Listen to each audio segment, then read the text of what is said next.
Kasakses, naaalala mo pa ba kung ano ang magaganap bukas?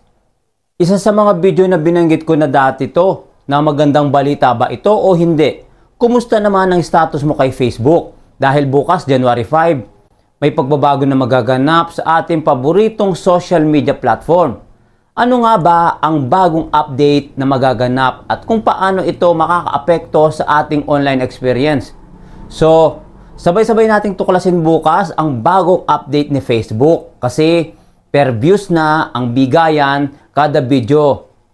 Mapapasaya kaya sa ating mga users ang update bukas na magkaroon tayo ng mas malalim na koneksyon at interaksyon sa mga ating mga kaibigan, pamilya at mga followers? Dahil lalo pa nating sisipagan ang paggawa ng video araw-araw.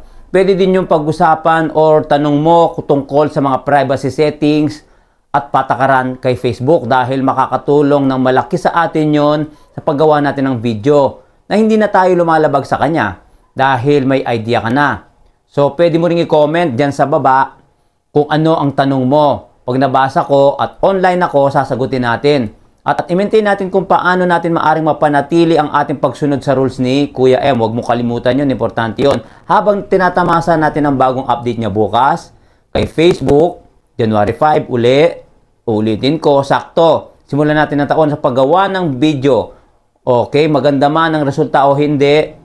Pero at the end of the day, tayo pa rin ang magbe-benefits nito. So, maraming salamat ka-success. Tuloy mo lang yung paggawa mo ng video. And God bless everyone. Bye-bye. Thank you po.